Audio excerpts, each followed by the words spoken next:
Good afternoon, everyone. Bill Rentschler alongside with sports director Kevin Sjuts in the 1011 Now streaming studio. Kevin, we had another spring practice today, spring practice number 8. Hard to believe it, but we're already halfway through spring football. Felt like practice number 1 because the weather feels like spring finally. I know. It's nice, it's been pretty cold nice day out so there. far. Yeah, you know, not everybody had to worry about whether to wear sleeves or not. Jeff Sims probably enjoyed it today, a little bit more his speed. Yeah, but it was still a little chilly this morning. This afternoon, it's going to be awesome. But the weather looks really nice. And how can you project out to April 22nd? I can give you an average high, okay, mid-60s. But you can't guarantee it's going to be 70 degrees and sunny on the day of the Red White scrimmage? Like today, where in Chadron it's 25, and in Falls City it's going to be 85 for all we know. Yeah, no, spring is just that way in Nebraska. It was a good day for football practice, for sure. Yeah, and so you guys got, again, another open practice period for you guys, about 30 minutes to go watch. I guess, any big takeaways from what you saw this morning from just looking at them? No, pretty businesslike. Nothing too spectacular out of practice today. You know, the guys continue to break up into their various position groups, and you know, the media gets to watch, I would say, about 30 minutes today, and some of that is just stretching. But you get a feel for, you know, how the coaches operate, what the message is right now, and everything is so much about instruction and building the skill set from the ground up. You know, they're not only trying to install an offense, but also even just watching Garrett McGuire try to instruct how he wants his receivers when they block, where he wants their hands placed. So we're talking about the minutia, the very small details, and that's not just with the receivers, that's with every position group. Very detail-oriented, I guess, would be the best way to describe it. Well, we heard E.J. Barthel, the running back coach, talk about that in his interview. You know, talked a lot about, I think we, as, you know, media and fans, you know, probably speculated there's a lot of talent in that running back room, but he talked about, hey, you know what, there's some talent there, but not everyone has necessarily played a full season. We got to kind of start from the ground up and really build the fundamentals. You always got to listen to that, I think, with a skeptical ear. You know, is the coach just trying to temper the expectations? Because I do believe that running back room, it's pretty good. It might be the strength of the team. Hard to say right now, and if the skill set of the guys on the current roster fit into the offense that Matt Rule wants to run, but they love Gabe Ervin. Ramir Johnson has a ton of experience, and he can be used in a multiple of ways. A.J. Allen is back from injury. Anthony Grant led the team in rushing last year. So right there, that's 4 names. They like Emmett Johnson as well. He's a young guy who played mostly on special teams last year. So they've got some pieces to work with. And so even though Coach Barthel says, you know, we're still trying to start at 101, I think this is a 301 group that he has. Probably. I think I would argue, and again, I am just an untrained observer, you probably have 3 or 4 guys who could probably start other Big Ten teams in that running back room. Yeah, you know, it's hard to say what the Big Ten has across the board, but to your point, they have just, it's a good place to, so if you're picking any one coach that joined this staff and said, all right, I've got some dudes. Let's go. I think EJ maybe has the best argument. We'll be excited to see what those guys look like come spring game. Right. A little over 2 weeks now. Right. So also we heard it was kind of specialist day. You had Ed Foley, who spoke today, as well as kicker Timmy Bleekrode and punter Brian Buschini.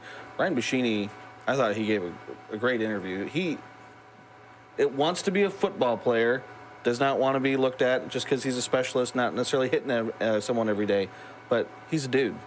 If there is one interview from our morning at Memorial Stadium that we would encourage anybody watching this to go back and listen to the interview, watch it in its totality, do Brian Buschini. He's a thoughtful guy. You know, he's a little bit more mature than a lot of the other guys on the team. He's married. I think he's a little older. Married, absolutely. He's a guy that transferred from Montana. He didn't have to play this year, but he and his wife have just found this to be a great place to start the, you know, as newlyweds to live.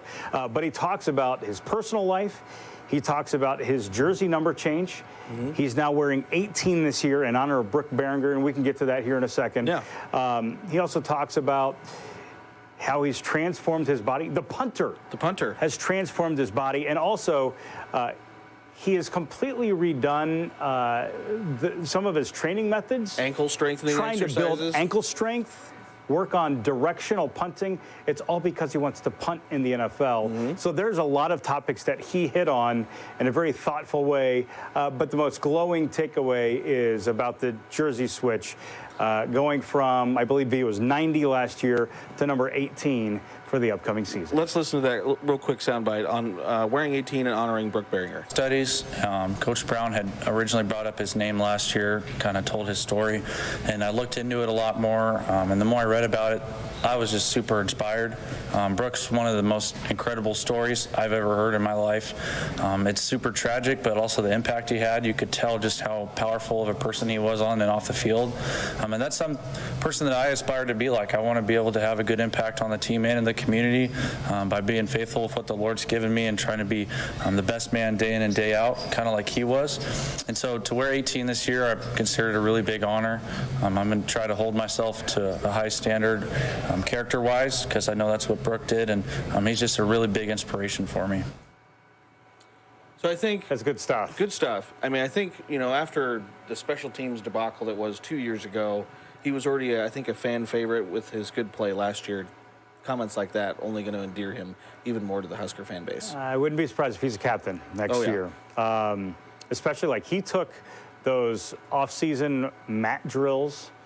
He took them very seriously. And again, sometimes the punters and the specialists, they kind of, they're their own unique group. Stand in their corner. But, man, he has thrown himself at the front of this team, and he tried to be, establish himself as a leader with this new coaching staff. And I think he's done that. And, you described today as Specialist Day, hearing from Timmy Bleekrode Buschini. And then it's no coincidence that a good portion of the open segment of practice that the media got to observe, they did a lot of special teams work. Ed Foley was, barking out instructions and pacing up and down and giving constant feedback. So you got, I guess the takeaway would be that special teams aren't just the third phase of football. They're an important phase under this new staff. Absolutely. Again, we heard from Timmy Bleekrode. We'll have his full interview is online on 1011now.com. Again, he talked about, Tristan Alvano coming in from Omaha, another kicker, that competition. Ed Foley talked a lot about just the competitions they've had, a lot of quantifiable data that they use, more than you would think with the kicking game, that they have a lot of numbers that they can crunch. Oh, that's true for this entire staff, that they take their jobs very seriously. And it's not just, I'm going to take it seriously and try to impress everybody with my knowledge, or I'm going to make sure that I use the C word culture and throw it around all the time, and I'm going to pour into these. No, they are like analytical guys, and whether that's Ed Foley with punting metrics or Matt Rule and just the tempo in which he wants his team to play, they're fully immersed in whatever their specialty is. Evan Cooper in the defensive backfield. If you get these guys down the rabbit hole on what they coach, they'll go. They can go, and it's not just from the college game. They know numbers on NFL. Trends, schematics, all this stuff. It's quite impressive. Yeah, and again, there's so many little nuggets, because you talk about NFL punters and stuff. Brian Buschini was talking about the nutritionists have plans, because they look at the body types of the punters in the NFL, and they talk body fat, and so just really, really detail oriented. Stuff that we're like, when we walk away, you're like, wow, I just learned a lot. Like I thought it was just dropping the ball and kicking it, but there is a whole heck of a lot more that's going into all that. Because Brian Buschini mentioned just kind of in passing about like building his ankle strength, and I followed that up by asking, well, how do you build your ankle strength? And he gave me like a 90-second answer on band work and a treatment thing that he has at home. Like, it is a detailed process. And he doesn't know that all on his own. It goes to the strength and conditioning staff, and then also Ed Foley and Matt Rule and everybody just gaining the knowledge of how to try to maximize the skills that these guys have. So, Kevin, I don't know if you know this. On average, climatologically speaking, and teams probably found it out by now, April is the windiest month of the year in Nebraska. Ed Foley talked a lot about today, and the kickers did too, about trying to punt in the wind. Said Memorial Stadium is probably one of the toughest places to kick because it is so windy. I guess, again, never have noticed that or thought about it, but they talked a lot about that today. If I'm they not can surprised. use that to their advantage. I am not surprised to hear that they would believe that. I even remember when Mike Riley was the coach at Nebraska, he would spin a a rather large amount of time always talking about the wind. And if you watched Coach Riley when he took the field, he would always look up at the flags. And, he kind of contended the same thing, that Memorial Stadium, it just whips in there. So being able to, now this team hasn't practiced a ton inside Memorial Stadium, but even just being in that area, they get a sense for it.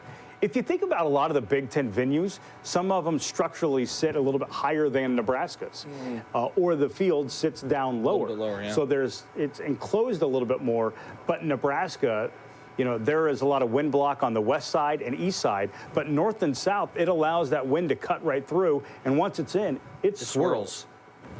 So, yeah, here's Ed Foley real quick talking about the wind in Memorial Stadium. Wind on the practice field either, but to me, those are big conversations in the NFL. So those are, to me, challenges. Those are things that we have to overcome. They're part, and that's a huge advantage for us if we can, figure out the wind or figure out what the wind's going to do or figure out how we're going to attack the wind. So we're talking, I'm talking to Timmy all the time again, with some of the things that I learned in the NFL, from Zane Gonzalez and Johnny Hecker. Like, we're looking at aiming points in the stadium or aiming points on the practice field that we're going to play the wind from. So, the pipes are obviously good, and we're trying to get the ball inside the pipes, but that's not always our aiming point. So we're working on, and that's true in the punt game as well. So the wind is a challenge, but it's something that we're going to deal with week in and week out, and have an approach and a plan for how we're going to handle it.